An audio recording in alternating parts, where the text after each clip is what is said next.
मेरे shining stars. तो आज हम कर रहे हैं हिंदी पाठ्य पुस्तक मनस्वी कक्षा 8 by Galaxy publication magic mind series. अध्याय 7 बसंती हवा। पाठ प्रवेश जीवन कौशल यानी लाइफ स्किल्स। हवा मानव जीवन में सांस लेने के लिए प्राकृतिक औषधि है, लेकिन जब यह तेज बहती है तो इससे हानि भी होती है। सभी ऋतुओं में बहने वाली एक हवा बसंती के नाम से बहती है, जो कष्ट की जगह भीनी भीनी सुहावनी होती है। प्रस्तुत कविता केदारनाथ अग्रवाल जी की है। उन्होंने बसंती हवा का कैसा सुहावना वर्णन किया है, आइए जानें। हवा हूँ हवा में बसंती हवा हूँ, सुनो बात मेरी अनोखी हवा हूँ। यहाँ पर बसंती हवा अपनी बात कर रही है। वो कहती है मैं एक अनोखी, एक अलग ही हवा हूँ। बड़ी बावली हूँ यानी बड़ी पागल हूँ। बड़ी मस्त मोला, मस्त मोला यानी जिसे कोई फिक्र नहीं है, अपनी मस्ती में रहने वाली। नहीं कुछ फिक्र है, कोई चिंता नहीं है, बड़ी ही निडर हूँ, कोई डर नहीं है। जिधर चाहती हूँ उधर घूमती हूँ, जहाँ चाहे वहाँ चली जाती हूँ। मुसाफिर अजब हूँ, मैं कहीं पर रुकती नहीं हूँ, हर जगह घूमती रहती हूँ। इसीलिए हवा ने अपने आप को मुसाफिर कहा है। मुसाफिर अजब हूँ। ना घर बार मेरा, मेरा कोई घर नहीं है। ना उद्देश्य मेरा, मेरा कोई उद्देश्य भी नहीं है। ना इच्छा किसी की, किसी बात की इच्छा नहीं है, और ना ही किसी बात की आशा है। ना प्रेमी ना दुश्मन, ना कोई मेरा प्रेमी है, ना ही मेरा कोई दुश्मन है। मैं जिधर चाहती हूँ उधर ही घूमती हूँ। हवा हूँ हवा में बसंती हवा हूँ। जहाँ से चली मैं, जहाँ को गई मैं कहीं से भी चलती हूँ और कहीं भी चली जाती हूँ। शहर गांव बस्ती, जहाँ जहाँ जाती हूँ, शहर गांव या बस्ती हो, नदी रेत निर्जन, हरे खेत पोखर, यानी हवा कहीं भी चली जाती है। झुलाती चली मैं, झुमाती चली मैं जहाँ भी जाती हूँ सबको झुला देती हूँ, सबको झुमा देती हूँ। यानी मेरी हवा से, मेरी भीनी भीनी खुशबू से, भीनी भीनी हवा से सब लोग खुश हो जाते हैं, प्रसन्न हो जाते हैं। हवा हूँ हवा में बसंती हवा हूँ। चढ़ी पेड़ महुआ, थपाथप मचाया, महुए के पेड़ पे गई तो उसको थप थप किया। गिरी दम से फिर चढ़ी आम ऊपर, फिर आम के पेड़ पर चढ़ गई, उसे भी झकोरा।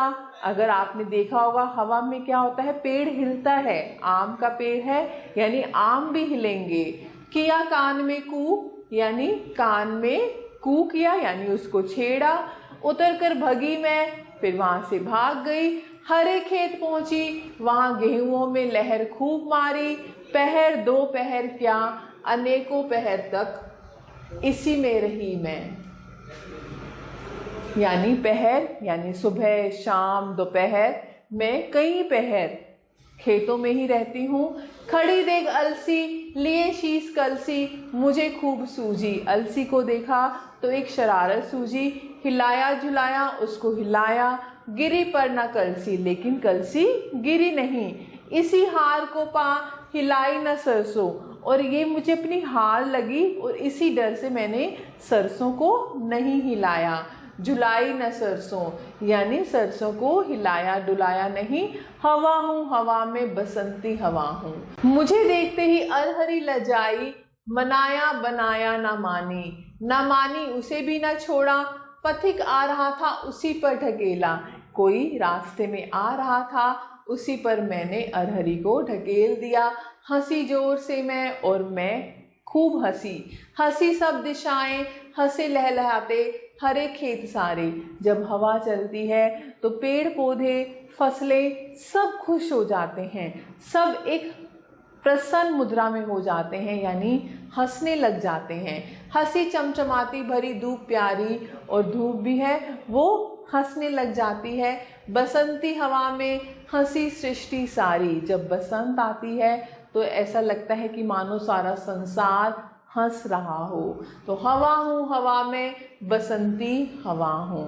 तो ये बड़ी ही प्यारी कविता थी केदारनाथ अग्रवाल जी की। तो अब हम करते हैं वर्ड मीनिंग यानी शब्दार्थ। बावली, पागल, मस्त मोला, अपनी मर्जी की मालिक, मुसाफिर, यात्री, उद्देश्य, लक्ष्य, जगोरा यानी हिलाया, सृष्टि, प्रकृति यानी नेचर।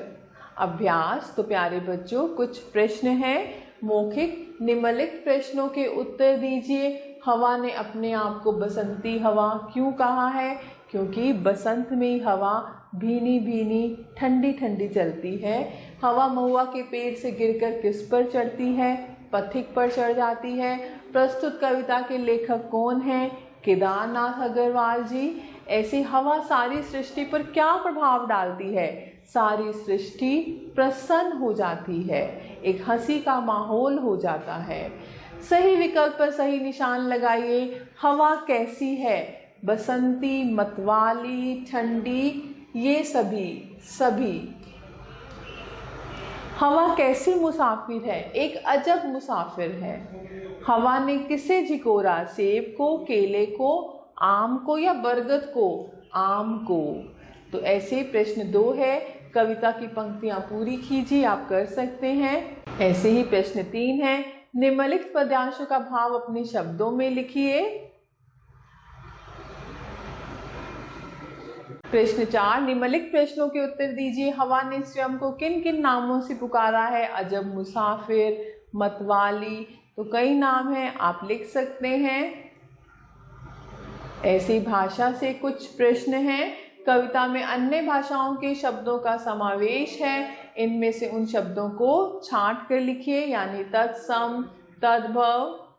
ऐसे प्रश्न 2 में पाठ में आए तद्भव शब्दों को छांटकर उनके तत्सम रूप लिखिए। ऐसे ही निर्जन शब्द जन के साथ निरुपसर्ग के योग से बना है। निरुपसर्ग के योग से बनने वाले कुछ अन्य शब्द लिखिए। निर्बल और भी हम लिख सकते हैं। ऐसे सोच विचार। बसंती हवा अलसी की कलसी को क्यों नहीं गिरा पाई? ये आप लिख सकते हैं। गतिविधि। एक ऐसी नाटिका लिखिए और उसको अभिनीत कीजिए जिसमें सभी ऋतुओं का आना जाना, उनसे उत्पन्न परिवर्तन और लोगों की मनोदशा को अभिनय द्वारा दिखाया गया हो। बसंती हवा के सौंदर्य का वर्णन करते हुए एक अनुच्छेद लिखिए। और यहाँ पर केदारनाथ अग्रवाल जी के बारे में कुछ पंक्तियां हैं।